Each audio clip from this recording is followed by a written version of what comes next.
पिछले वीडियो में आपको हमने इंटरमीडिएट केमिस्ट्री की फर्स्ट यूनिट ठोस अवस्था के बारे में बताया था, जो कि बोर्ड परीक्षा में 4 नंबर आपको दिला सकता है। उस श्रृंखला में अपनी वीडियो श्रृंखला की पिछली वीडियो में हमने आपको बताया था कि किन किन बिंदुओं पर आपको अध्ययन करना है इस चैप्टर के अंतर्गत। तो आज हम ठोस के लक्षण देखेंगे और क्रिस्टलीय ठोस के प्रकार देखेंगे, क्रिस्टलाइन लैटिस और यूनिट सेल देखेंगे।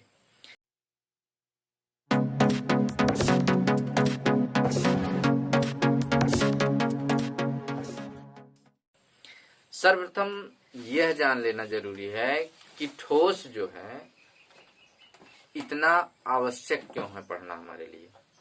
ठोस पढ़ना आवश्यक हम आपके लिए इसलिए आवश्यक है कि किसी भी आप संस्था में जाते हैं या दैनिक जीवन में आप में से कोई बड़ा इंजीनियर बनेगा या बड़े आप डॉक्टर बनोगे, तो कहाँ कैसी अवस्था में आपको किस प्रकार का, जैसे आपको सेमीकंडक्टर यूज करना हुआ, रेडियो है, कंप्यूटर है, टेलीविजन है, या तमाम सूचना प्रौद्योगिकी हैं जिनमें ठोस से संबंधित उपकरणों का प्रयोग किया जाता है। तो आपको इस अध्याय को पढ़ने के बाद इस बात का आभास हो जाएगा कि ठोस कितने प्रकार का होता है और कौन से ठोस का विद्युतीय गुण, चुंबकीय गुण कैसा होता है और हम उसको अपने दैनिक जीवन में कहाँ कैसे उपयोग कर सकते हैं। इस दृष्टिकोण से, जैसे कि आज सूचना प्रौद्योगिकी का युग है, सूचनाओं की महत्ता बढ़ जाती है, सूचना उपकरणों की महत्ता बढ़ जाती है, और इस दृष्टिकोण से ठोस चैप्टर का ज्ञान होना हर विद्यार्थी के लिए, हर व्यक्ति के लिए अत्यंत आवश्यक है। तो देखते हैं ठोस के लक्षण। ठोस के लक्षण जो है, ये पहले हम जान लें कि ठोस के लक्षण की बात अगर करते हैं तो ठोस अगर केमिस्ट्री की भाषा में कहा जाए तो कोई भी ठोस जो होता है, कोई भी मैटर है, अगर वो सॉलिड है, ठोस है, तो ठोस तब कहलाएगा जब उसके अवयवी कण, जो भी, जैसे परमाणु, कोई भी पदार्थ है किससे बना होता है? परमाणु से, अणु से, आयन से।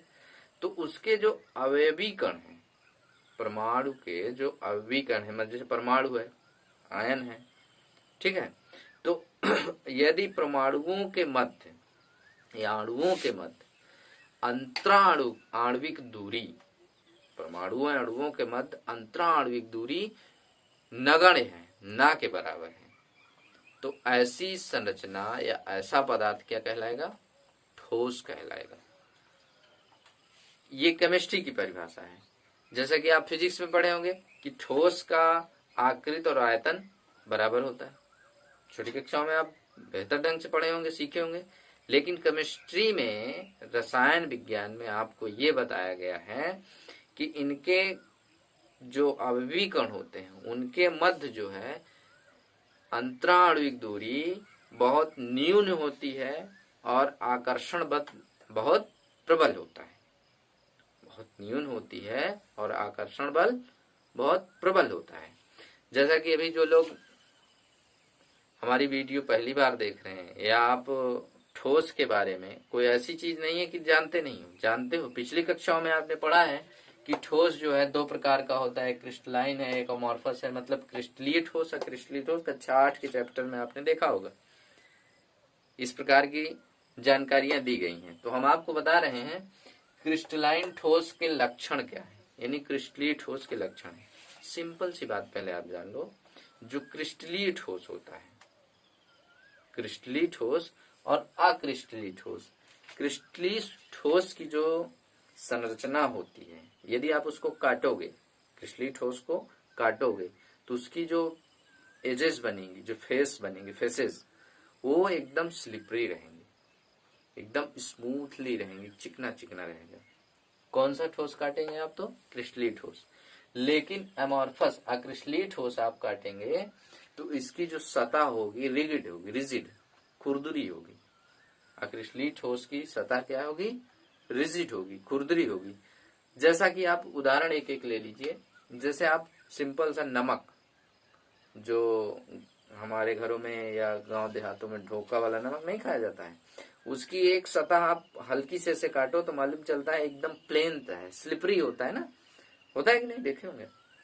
और जो एमोर्फस है अक्रिस्टलीय ठोस कांच है, कांच को आप काट दीजिए तो उसकी जो फेसेस होंगी वो एकदम स्लिपरी नहीं होती हैं, रिजिड होती हैं। ठीक है, ऐसे कहीं ऊंचा होगा कहीं खाला होगा।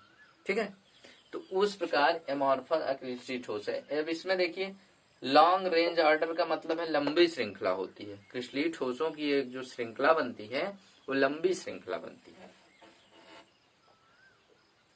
हीरा, हीरा क्या है? क्रिस्टलीय ठोस है कि क्रिस्टलीय ठोस? अब आगे चल के देखेंगे कि हीरा क्रिस्टलीय ठोस आता है या अक्रिस्टलीय ठोस। तो इसमें लंबी श्रृंखला जो बनती है वो ऐसे ठोस क्या कहलाते हैं? क्रिस्टलीय ठोस कहलाते हैं। अमॉर्फस क्या है? शॉर्ट रेंज ऑर्डर, छोटी श्रृंखला यौगिक है। देखो इसमें लिखे हैं, हिंदी इसका होता है अक्रिस्टलीय ठोस।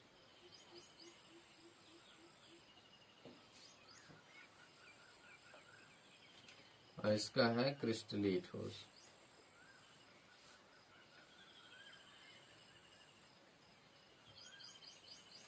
ठीक है, और क्रिस्टलीय ठोसों का जो है मेल्टिंग पॉइंट, मेल्टिंग पॉइंट समझते हैं हम? गलनांक, मेल्टिंग पॉइंट का मतलब है गलनांक। क्रिस्टलीय ठोसों का गलनांक जो होता है वो निश्चित होता है। कैसे होता है? निश्चित। मतलब जैसे नमक है, अगर 10 डिग्री सेल्सियस पे उबलेगा, गलेगा, तो 10 डिग्री सेल्सियस पर ही गलेगा। ठीक है, उसका गलनांक हमेशा एक जैसा ही रहेगा। लेकिन अन्य चीजों का गलनांक ऐसा नहीं होता है। अन्य चीजें मतलब ये अक्रिस्टलीय ठोस में अगर आप चले जाएंगे तो, और ये जो है निश्चित परास होती है, इनकी मेल्टिंग पॉइंट जो होती है अक्रिस्टलीय ठोसों की, निश्चित परास का मतलब है जैसे ये 4 डिग्री सेल्सियस पर भी गर्म होते हैं और 50 डिग्री सेल्सियस पर भी गर्म होते हैं। कहने का मतलब ये रेंज बनाते हैं, एक क्षेत्र बनाते हैं, एरिया, इनका परास होता है। इसको हम क्या बोलेंगे? ताप परास। क्या बोलेंगे? ताप परास। मतलब ये धीरे धीरे धीरे धीरे पिघलना स्टार्ट होंगे और 10 पे, 40 पे, 45 पे, 50 पे जाके पूरी तरह पिघलते हैं। लेकिन जबकि क्रिस्टलीय ठोसों में ऐसा नहीं होता है। क्रिस्टलीय ठोसों में क्या होता है कि अगर जैसे NaCl नमक है, वो 50 डिग्री सेल्सियस पे अगर मेल्टिंग पॉइंट है उसका, तो 50 पे ही पिघलेगा। 35 पे, 40 पे या 28 पे नहीं पिघलने वाला है। बात समझ में आई? एकदम सिंपल सी बात है कि इनका मेल्टिंग पॉइंट कैसे डिसाइड होता है। समझ पा रहे हैं ना? अक्रिस्टलीय ठोस जो होते हैं, अक्रिस्टलीय ठोसों में प्रवाह की प्रकृति होती है। प्रवाह माना ये बहते हैं। अक्रिस्टलीय ठोस क्या होते हैं? बहते हैं। और क्रिस्टलीय ठोस बहते नहीं है, प्रवाह इनमें नहीं होता है। और क्रिस्टलीय ठोसों की ये जो है, क्रिस्टलीय ठोसों की प्रकृति समदैशिक नहीं होती है। अक्रिस्टलीय ठोसों की प्रकृति समदैशिक। समदैशिक का मतलब होता है समदैशिक नहीं। समदैशिक का मतलब है जैसे आपने इसको A B A B A B A B इस प्रकार हुए, फिर अगली जो बनेगी श्रृंखला है फिर यही बनेगी।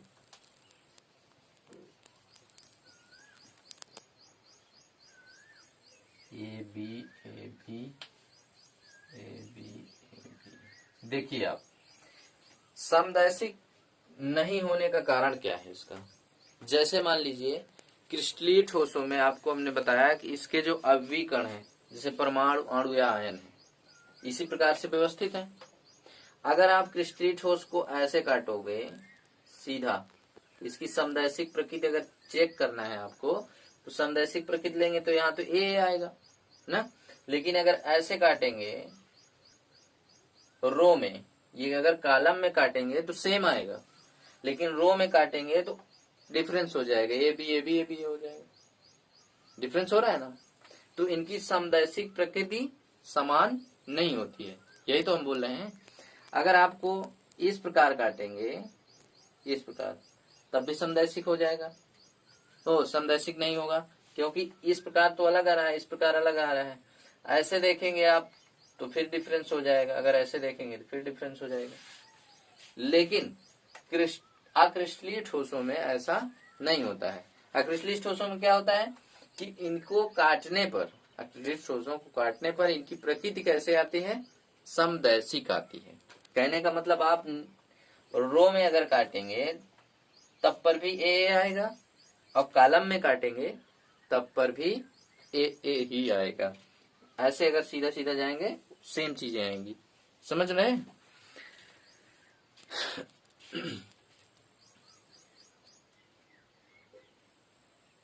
आप समदैशिक नहीं है, इसको कह सकते हैं विषमदैशिक। क्या बोलते हैं, ये समदैशिक नहीं है या विषमदैशिक कह सकते हैं। क्या है, विषमदैशिक। इसी को हम समदैशिक नहीं है को लिख सकते हैं कि ये विषमदैशिक, विषमदैशिक है,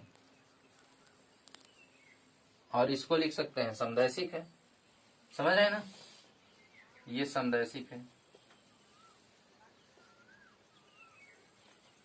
अक्रिस्टलीय ठोस कैसे हैं, समदैशिक है, और क्रिस्टलीय ठोस कैसे हैं, विषमदैशिक है। एक सिंपल सी छोटे से शब्द में आप इसको इस तरह कह सकते हैं।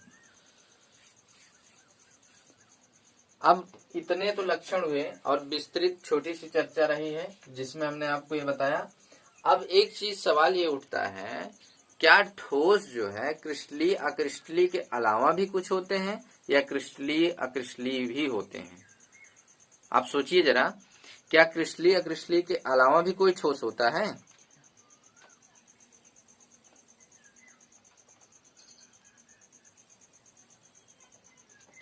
नहीं सोच पाएंगे। देखिए थोड़ा सा ध्यान दीजिए, कहीं अलग जानकारी नहीं है, आपको बेहतर समझ में आता रहेगा। क्रिस्टलीय अक्रिस्टलीय ठोसों के अलावा भी ठोस होते हैं, उनकी संरचना आपको दिखेगी अक्रिस्टलीय जैसे। कैसे दिखेगी, एमॉर्फस जैसे, एमॉर्फस। लेकिन वो होते क्या हैं, क्रिस्टलाइन। कैसे होते हैं, मतलब दिखेंगे आपको एमॉर्फस जैसे, लेकिन होते हैं क्रिस्टलाइन, मतलब क्रिस्टलीय ठोस होते हैं। और ऐसे ठोसों को बहुक्रिस्टलीय ठोस कह सकते हैं। आप क्या कह सकते हैं, बहुक्रिस्टलीय ठोस। और या आपको लाई सॉलिड बोलते हैं। लाई सॉलिड झूठे ठोस होते हैं। कांच कैसा ठोस है, बताइए। नहीं, कांच जो है लाई सॉलिड है, झूठा ठोस है। वो ठोस होता है, दिखता है, लेकिन ठोस होता नहीं है।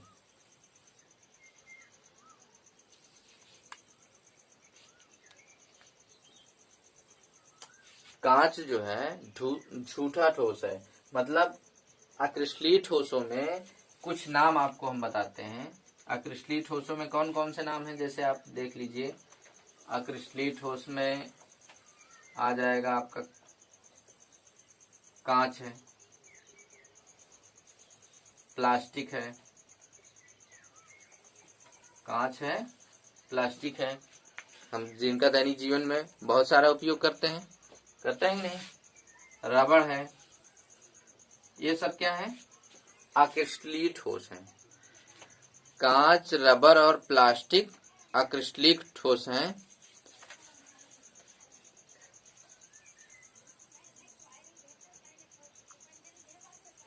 और इसी प्रकार का एक अक्रिस्टलीय ठोस है सिलिकन। क्या है, सिलिकन। अक्रिस्टलीय ठोस सिलिकन है। सिलिकन, आपको सिलिकन के बारे में आपको हमने बताया था कि, या जानते भी होंगे सिलिकॉन और जर्मेनियम ये दो अर्धचालक होते हैं, बताए थे। सिलिकॉन के बारे में आपको एक दिलचस्प जानकारी हम बताते हैं कि जो आपका सोलर पैनल यूज हो रहा है, जैसे कि आज विद्युत ऊर्जा के खतरे से हमको निपटने के लिए वैकल्पिक ऊर्जा के स्रोतों को ढूंढना पड़ रहा है और उनपे अपनी दिनचर्या या मानव समाज पूरी तरह से निर्भर होता जा रहा है। बड़ी बड़ी फैक्ट्रियां, बड़े बड़े संस्थान किससे चल रहे हैं? सोलर पैनल से। आज देखिए ट्रेनें भी बन गई हैं, ट्रेन, रेलगाड़ियां किससे चलाई जा रही हैं? सोलर पैनल से। रेलवे स्टेशन सोलर पैनल चल रहे हैं, वायुयान, हवाई जहाज उड़ाए जा रहे हैं सोलर पैनल से। तो सोलर पैनल का जो सेल बना होता है वो किस चीज का होता है? सिलिकॉन का, जो कि एक अक्रिस्टलीय ठोस है। और सिलिकॉन जो है ये प्रकाश का विद्युत ऊर्जा में रूपांतरण करने का श्रेष्ठतम स्रोत है, सबसे उत्तम स्रोत है कि प्रकाश ऊर्जा को कन्वर्ट कर देता है विद्युत ऊर्जा में। कौन? सिलिकॉन। बहुत परफेक्ट जानकारी है। प्रकाश वोल्टी सेल इनसे बनाए जाते हैं। क्या बनाए जाते हैं? प्रकाश वोल्टी सेल।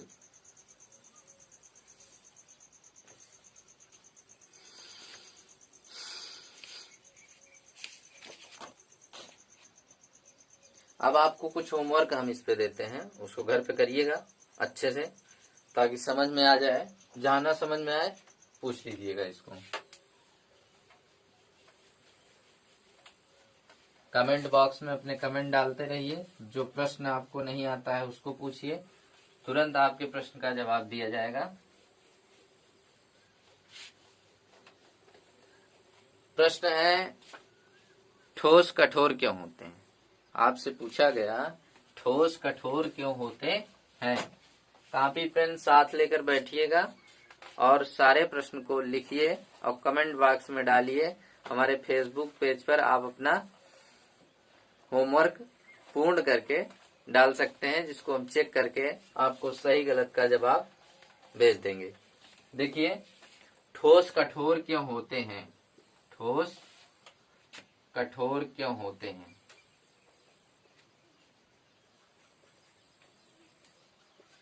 क्यों होते हैं? जैसा कि आपको अभी हमने पीछे बताया ठोस कठोर क्यों होते हैं। आप ध्यान से अगर वीडियो देखेंगे, वीडियो पॉज करके देख सकते हैं, जिससे आपको इस प्रश्न का जवाब बड़ी आसानी से इसी वीडियो में मिल जाएगा। दूसरा प्रश्न है, लिखते रहिए आप लोग, ठोसों का आयतन निश्चित क्यों होता है? दूसरा प्रश्न है, ठोसों का आयतन निश्चित क्यों होता है? आप अपनी टेक्स्ट बुक उठाएंगे तो उसमें पाठ निहित प्रश्न करके कॉलम में दिया गया है। आप उसको आसानी से कर सकते हैं, लिख सकते हैं। नहीं, वीडियो पॉज करके आप आसानी से देखिए और लिखिए एक एक। तीसरा प्रश्न है, निम्नलिखित को अक्रिस्टलीय तथा क्रिस्टलीय ठोसों में वर्गीकृत कीजिए। पॉलीयूरिथेन, नैफ्थलीन, बेंजोइक अम्ल, Teflon, potassium nitrate, cellophane, polyvinyl chloride, रेशा कांच, तांबा।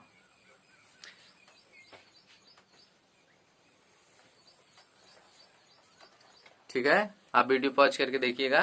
देखिए, किताब तो मिलना संभव नहीं है लॉकडाउन होने की वजह से, इसलिए आप वीडियो पॉज करके आपको हम प्रश्न श्रृंखला उपलब्ध करा रहे हैं, उसको आसानी से लिखिए, उस पर विचार करिए, मंथन करिए और खूब अच्छे से इत्मीनान से अपना जवाब लिखिए। उसके बाद हमारे फेसबुक पेज पे, व्हाट्सएप ग्रुप में आप सेंड करिए, उसको हम चेक करके आपको सही और सटीक उत्तर बताएंगे। देखते हैं कौन सा बच्चा सबसे बेहतर परफॉर्मेंस कर पाता है।